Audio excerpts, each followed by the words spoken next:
ఓం అజ్ఞానతిమిరాంజస్య జ్ఞానాంజనాచలాకయ చక్షురుమిలితమేన తస్మై శ్రీ గురవే నమః. జై శ్రీల కీర్తనానంద భక్తిపాదికి శ్రీల ప్రభుపాదికి. భగవద్గీత యథాతథం 17వ అధ్యాయం మనం తెలుసుకుంటున్నాం.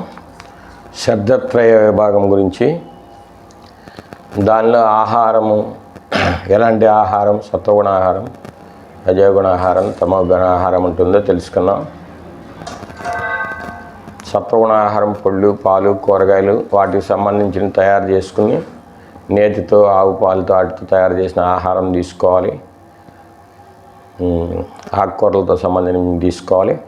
అట్లాగే రజోగుణ ఆహారం పులుపు, కారం, ఉప్పు ఎక్కువ ఉంటాయి, అవి తీసుకోకూడదు. తమోగుణ ఆహారం నిద్ర, బద్ధకం, అజ్ఞానంతో ఉంటుంది, అవి తీసుకోకూడదని చెప్పారు. అలాగే యజ్ఞాల గురించి కూడా భగవంతుడు చెప్పారు.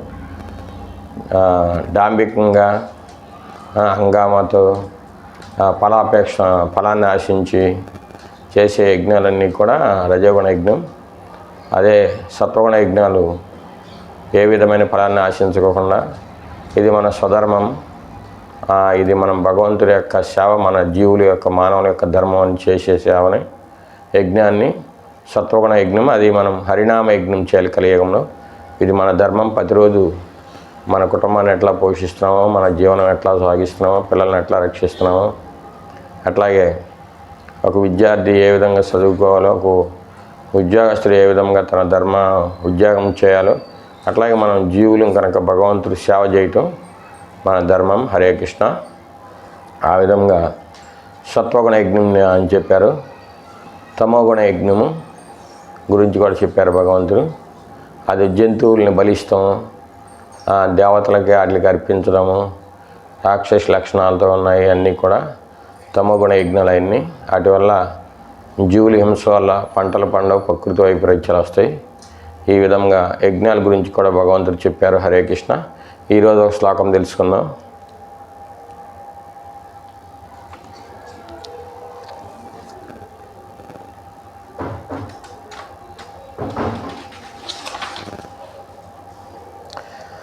పదిహేడవ అధ్యాయం 14వ శ్లోకం తెలుసుకుందాం.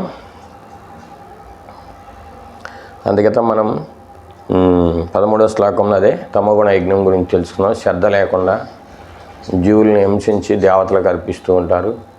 అట్లాగే వేరే మతాల అందరూ కూడా జంతువుల్ని చంపి భోజన ప్రసాదాలు పెడుతూ ఉంటారు ఉత్సవాల్లో, పండుగల్లో. అలాంటి తమోగుణ వాసులు వాళ్ళందరూ కూడా రాక్షసులు, కిరాతకులు, పాపాత్మలు చేసే యజ్ఞాలన్నీ.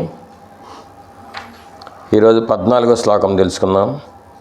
దేవాద్విజ గురు ప్రాజ్ఞ పూజనం శౌచమార్జనం బ్రహ్మచర్యమహింసాచ శరీరం తప ఉచ్యతే. దేవదేవుని, బ్రాహ్మణును, ఆధ్యాత్మిక ఆచార్యుని, పూజ్యులైన తల్లిదండ్రులను మొదలగు వారిని పూజించుట, శుష్యత్వము, సరళత్వము, బ్రహ్మచర్యము, అహింస అనేవి దేహ సంబంధమైన తపస్సులని చెప్పబడిను.